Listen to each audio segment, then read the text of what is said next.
Tanggal 15 Januari kemarin, Red Bull Racing Team baru aja pamerin livery mobil F1 barunya dengan gandeng Ford sebagai partner pabrikannya.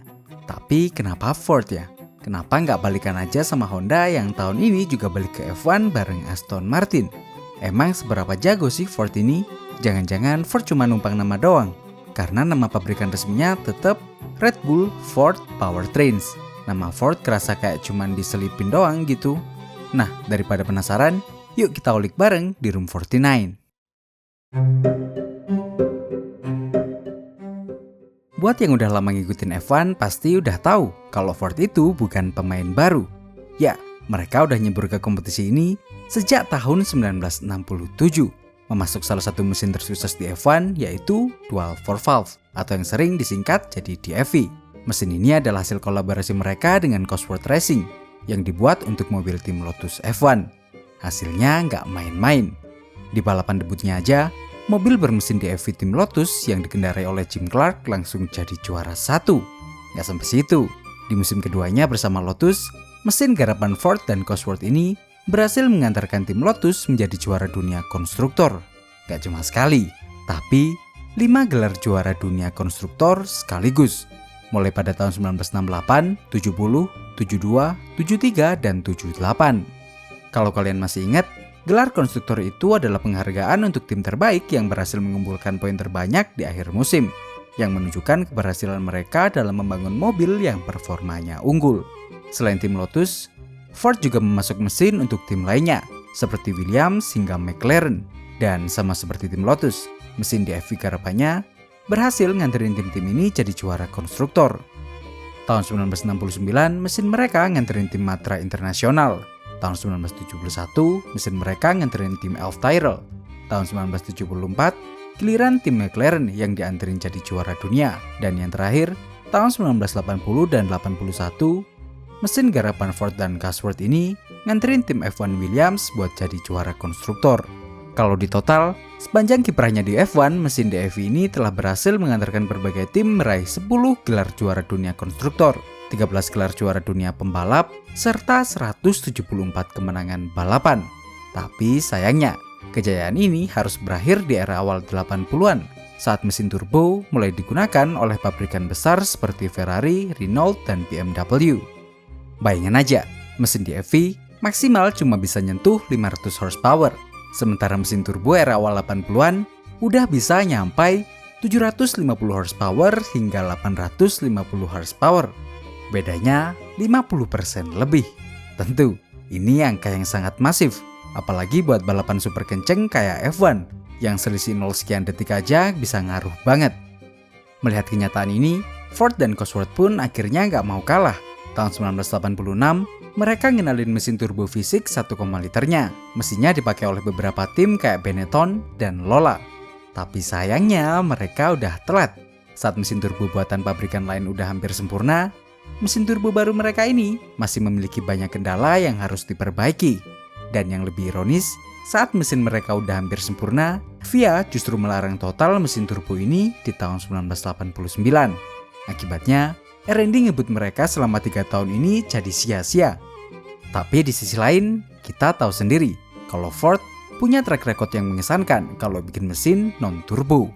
Dan bener aja, tahun 1994, mereka berhasil bikin mesin yang bawa pembalap paling ikonik F1, Michael Schumacher, juara dunia untuk pertama kalinya dengan Benetton.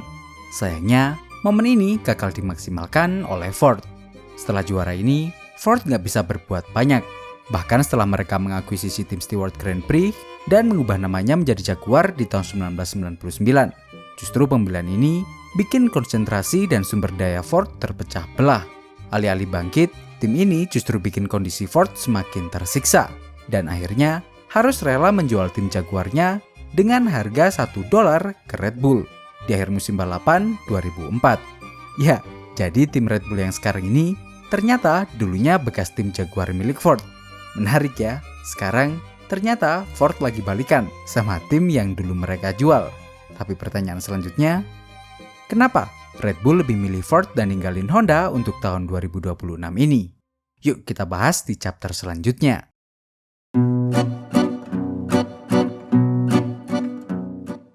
Sebenarnya, kabar tentang perpisahan Honda dan Red Bull ini sudah terdengar sejak tahun 2020 saat Honda mengumumkan bahwa mereka akan cabut dari F1. 2021 adalah tahun terakhir mereka di F1. Alasannya, mereka mau fokus ke zero carbonnya. Ini adalah bentuk komitmennya. Masa gembar-gembor zero carbon, tapi masih produksi mesin F1 yang sangat gak ramah lingkungan. Kurang lebih, mungkin itu yang mereka pikirin. Tapi, kenapa sampai tahun 2025 kemarin, Honda masih support Red Bull? Nah, jadi ternyata mereka nemu jalan tengah yang unik nih. Intinya, Honda emang secara resmi udah nggak terdaftar jadi pabrikan Red Bull. Tapi, mereka kasih IP mesin ke Red Bull. Makanya, Red Bull bikin divisi pengembangan mesinnya sendiri yang diberi nama Red Bull Powertrains di tahun 2022. Nah, karena terlalu dadakan, Honda juga kasih kompensasi nih. Mereka diperbolehkan untuk gunain fasilitas pengembangan mesin milik Honda di Sakura. Beberapa engineer Honda, kabarnya juga banyak yang akhirnya pindah ke Red Bull Powertrains. Jadi meskipun secara tertulis nama Honda udah nggak terpampang, mereka tetap support pengembangan mesin Red Bull. Yang menarik, tahun 2026 regulasi F1 mulai berubah ke arah mesin hybrid, yang seharusnya masih satu tujuan dengan visi zero carbon emission Honda. Dan bener aja, setelah regulasi ini diumumin, Honda langsung umumin kalau mereka bakal join lagi ke F1. Tapi kali ini, mereka nggak sama Red Bull lagi.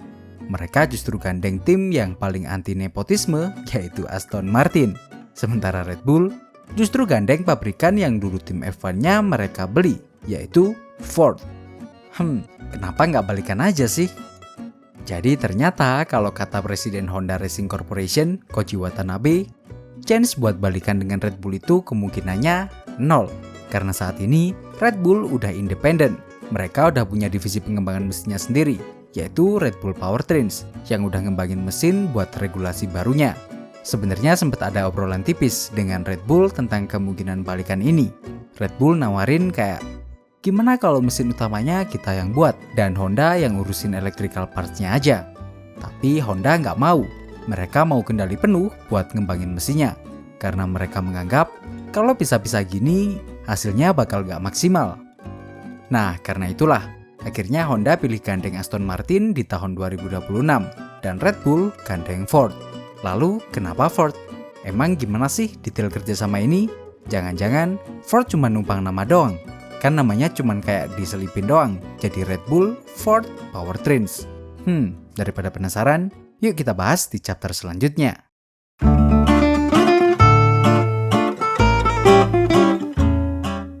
Mulai tahun 2026, nama pabrikan mesin Red Bull akan berubah menjadi Red Bull Ford Powertrains.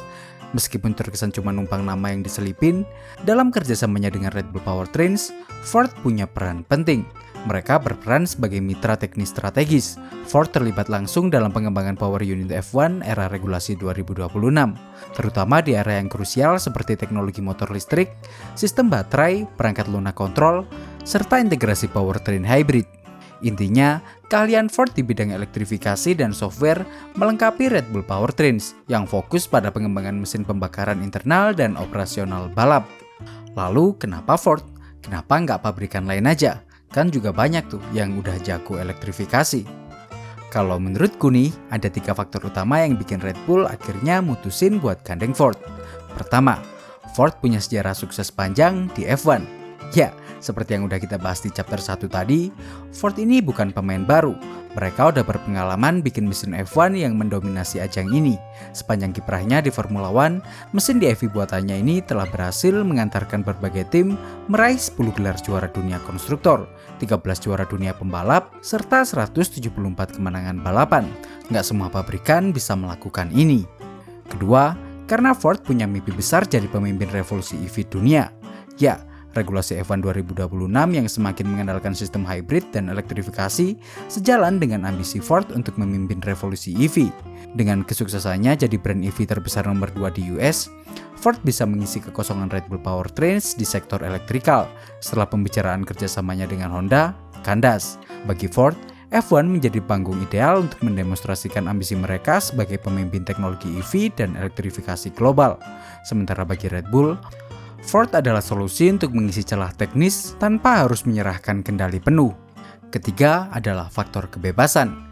Ya, Beda dengan Honda yang menginginkan kontrol penuh dalam pembuatan mesin, Ford justru membuka ruang untuk berkolaborasi yang lebih lebar. Mereka tetap membiarkan Red Bull Powertrains independen, mengembangkan mesin buatannya, dan bersedia membantu di urusan software dan elektrikalnya. Model kerjasama yang lebih berkelanjutan, minim resiko politik, dan sepenuhnya selaras dengan visi Red Bull di era baru F1. Nah, menurutku 3 faktor inilah yang bikin Red Bull akhirnya mutusin buat gandeng Ford. Kalau menurut kamu gimana? Tulis di kolom komentar ya. Tanggal 15 kemarin, Red Bull baru aja pamerin desain tampilan baru mobil F1 aka livery barunya. Dan yang jadi pertanyaan besar selanjutnya, apakah kolaborasi ini bisa membangunkan banteng merah yang lagi tertidur? Atau justru membuat banteng ini tidur lebih pulas? Sampai di sini, jangan lupa like, share, dan subscribe Room49 kalau kalian mau lihat video yang kayak gini lebih banyak. Follow juga Instagram kita di room49.id buat info-info menarik lainnya. Terakhir, jika ada salah kurangnya, mari kita diskusikan di kolom komentar. Thank you.